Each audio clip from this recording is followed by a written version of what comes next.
നിങ്ങൾ ഫെങ്ഷുയി ചെയ്യുമ്പോൾ ഇത് നമുക്ക് ഫലിച്ചിട്ടുണ്ടോ ഇല്ലയോ എന്നുള്ളത് നിങ്ങൾക്ക് എങ്ങനെ മനസ്സിലാക്കാം?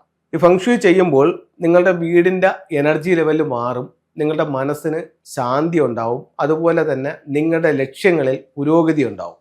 ഇത് നമുക്ക് സ്വയം അനുഭവിച്ചറിയാവുന്ന കാര്യമാണ്. അതിനു വേണ്ടിയിട്ട് നമ്മൾ എന്തൊക്കെ കാര്യങ്ങൾ ചെയ്യണമെന്നുള്ളതാണ് നോക്കുന്നത്. ആദ്യം നമുക്ക് വേണ്ടത് വീട് വൃത്തിയാക്കുക എന്നുള്ളതാണ്.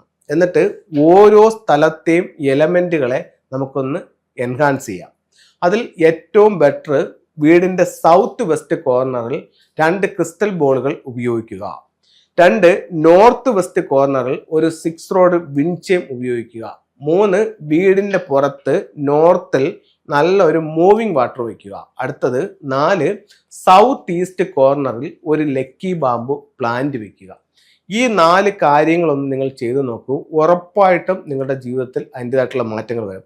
ഫെങ്ഷുയി എന്താണെന്ന് മനസ്സിലാക്കാനും ഇതുകൊണ്ട് ജീവിതത്തിൽ പുരോഗതി ഉണ്ടോ എന്ന് നിങ്ങൾക്ക് തിരിച്ചറിയാനും ഈ 4 ടൂളുകൾ ഉപയോഗിച്ചാൽ നിങ്ങൾക്കിത് മനസ്സിലാക്കാൻ പറ്റുന്നതാണ്. എല്ലാവർക്കും ഒന്ന് ചെയ്തു നോക്കാവുന്നതാണ്.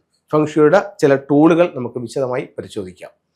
ഇത് ട്രാവലിംഗ് ബുദ്ധ എന്ന് പറയുന്ന ഒരു ബുദ്ധയാണ്. അപ്പം ഒരുപാട് ബുദ്ധകൾ നമുക്കിന്ന് മാർക്കറ്റിൽ കിട്ടുന്നെങ്കിലും ഏറ്റവും പ്രോസ്പെരിറ്റി ആയിട്ടുള്ള ബുദ്ധ എന്ന് പറയുന്ന ട്രാവലിംഗ് ബുദ്ധയാണ്. ഒരുപാട് സൗഭാഗ്യങ്ങൾ അടങ്ങിയിട്ടുള്ള ബുദ്ധയാണ്. ഇത് ചിരിക്കുന്ന ബുദ്ധൻ എന്നാണ് ഇദ്ദേഹത്തിന്റെ പേര്. ഇതിനെ കുബേർ കുഞ്ചി എന്നും ലാഫിൻ ബുദ്ധ എന്നും പല ആൾക്കാർ പല പേരുകളിൽ വിളിക്കുന്നുണ്ട്. ഇത് വളരെ ഹാപ്പി ആയിട്ടുള്ള ഒരാളാണ്. അപ്പൊ ഇത്തരത്തിൽ ഒരുപാട് പ്രായമുള്ള ഒരു ബുദ്ധമത സന്യാസി ചൈനയിൽ ജീവിച്ചിരിപ്പുണ്ടായിരുന്നായിരുന്നു.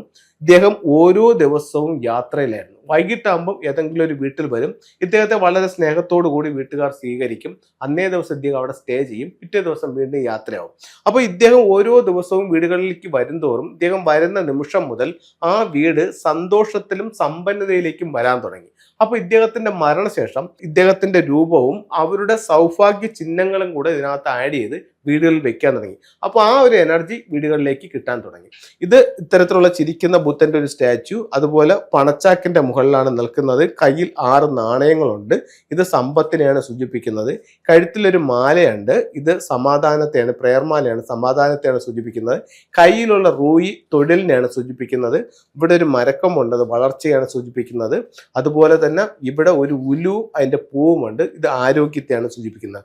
പുറകിലൊരു കുടയുമുണ്ട്. എല്ലാ സൗഭാഗ്യങ്ങളുമായിട്ട് ഒരു ബുദ്ധൻ നിൽക്കുന്നതായിട്ടാണ്. ഇതിപ്പോൾ ബഹുഭൂരിപക്ഷം വീടുകളിലുമുണ്ട്. എല്ലാവർക്കും അതിൻ്റെ ഒരു എനർജിയും കിട്ടുന്നുണ്ട്. ഇനി മറ്റൊരു ബുദ്ധനെ നമുക്ക് പരിചയപ്പെടുത്താം. ഇത് ഡ്രാഗൺ ടോർട്ടോയ്സിന്റെ മുകളിലിരിക്കുന്ന ഒരു ലാഫിൻ ബുദ്ധയാണ്. ഇതിന് ഒരു ഡയറക്ഷൻ പറയുന്നുണ്ട്. അപ്പൊ ആദ്യം കാണിച്ച ബുദ്ധയാണെങ്കിൽ പ്രധാന ഡോറിൽ നിന്നും വീടിന്റെ ഉള്ളിലേക്ക് കടന്നു വരുന്ന രീതിയിലോ അല്ലെങ്കിൽ മെയിൻ ഡോറിൽ നിന്ന് കാണുന്ന രീതിയിലോ നമുക്ക് അതിനെ പ്ലേസ് ചെയ്യാവുന്നത്. ഇതാണെങ്കിൽ നമ്മൾ വെക്കുന്നതെന്ന് പറഞ്ഞു കഴിഞ്ഞാൽ വീടിന്റെ സ്വീകരണമുറിയുടെ നോർത്ത് ഡയറക്ഷനിലോ അല്ലെങ്കിൽ സൗത്ത് ഈസ്റ്റ് ഡയറക്ഷനിലോ നിങ്ങൾക്ക് വെക്കാവുന്നതാണ്. ഒരു ടൂളും കൂടെ പരിചയപ്പെടുത്താം.